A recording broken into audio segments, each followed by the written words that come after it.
नमस्कार, मैं तमन्ना खन्ना, राष्ट्रीय उपाध्यक्ष ऑल स्कूल पेरेंट्स एसोसिएशन। मैंने अभी सुभाष जैन जी जो प्राइवेट स्कूल फेडरेशन के अध्यक्ष हैं उनका बयान पढ़ा। वो बयान पढ़ने के बाद मुझे बहुत अजीब महसूस हुआ और बहुत हंसी भी आई कि एक इतने ऊंचे पद पर बैठे हुए व्यक्ति इस तरह की बात कैसे कर सकते हैं।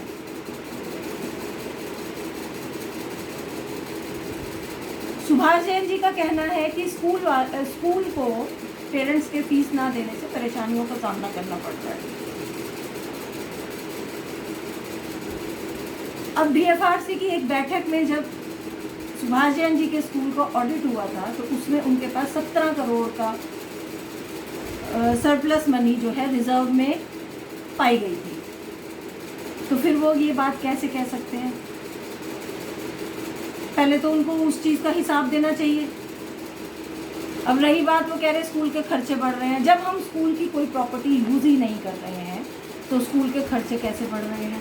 ट्रांसपोर्ट यूज़ नहीं हो रहा है, स्कूल की बिजली यूज़ नहीं हो रही है, स्कूल का मेंटेनेंस नहीं हो रहा है, कुछ वहाँ पर एक्टिविटीज़ नहीं हो रही हैं, तो वहाँ के खर्चे कैसे बढ़ रहे हैं? रही बात, अगर सुभाष जैन से पूछा जाए कि अगर आप का ट्रांसपोर्ट जो है वो खड़े हैं और खड़े खड़े में आप क्या रोज़ उसमें पेट्रोल भरवाते हैं? अगर नहीं भरवाते हैं तो क्या आप उन पेट्रोल पंप वालों को उस चीज़ का पैसा देते हैं?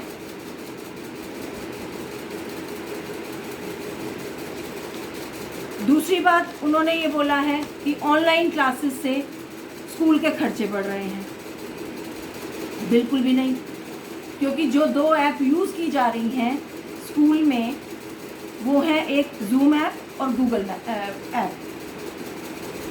अब जूम ऐप तो बिल्कुल फ्री है और गूगल ऐप के 15,000 रुपये सालाना भरे जाते हैं, जो कि वो अपनी सरप्लस मनी से आराम से दे सकते हैं और कई सालों तक दे सकते हैं। रही बात स्टाफ के सैलरी की, DFRC की मीटिंग के तहत उन्होंने जो अपने स्कूल का डाटा दिया था उसके अनुसार वो अपने स्कूल की सालाना सैलरी 7 या 8 करोड़ देते हैं। अब 17 करोड़ के सरप्लस मनी से वो कई साल तक इस सैलरीज को निकाल सकते हैं। उसके बावजूद उन्होंने ये चीज़ कही है तो ये हास्यास्पद है। एक पॉइंट उन्होंने ये बोला कि हम लोग जो हैं स्कूल वाले सरकार के सारे ऑर्डर्स को मानते हैं।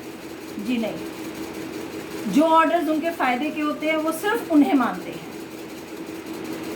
अब 2020 में 7 अप्रैल 2020 में अभी एक ऑर्डर पास हुआ था सरकार की तरफ से कि स्कूल वाले पेरेंट्स को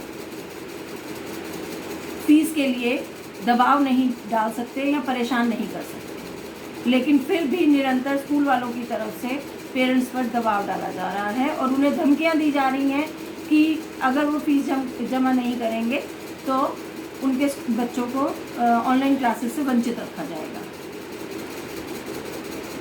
कहाँ उन्होंने मानी सरकार की ये बात?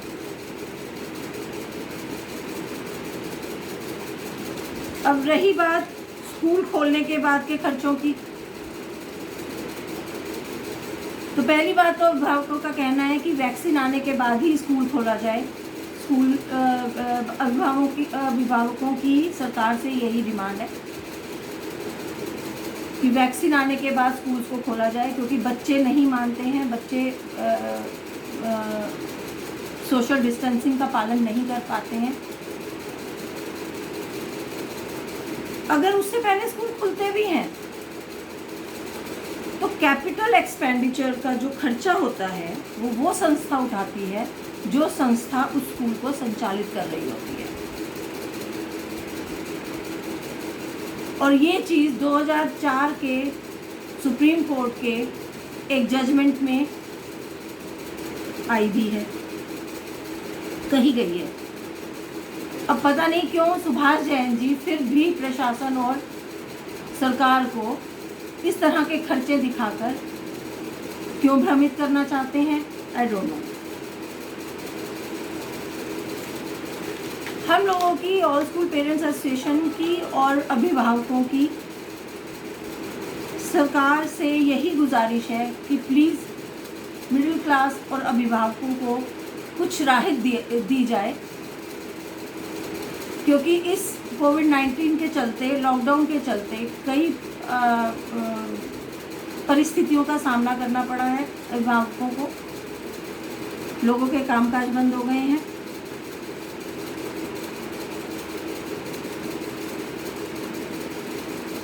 जिन स्कूलों के, हम लोगों की यही डिमांड है कि स्कूल्स के ऑडिट करवाए जाएं।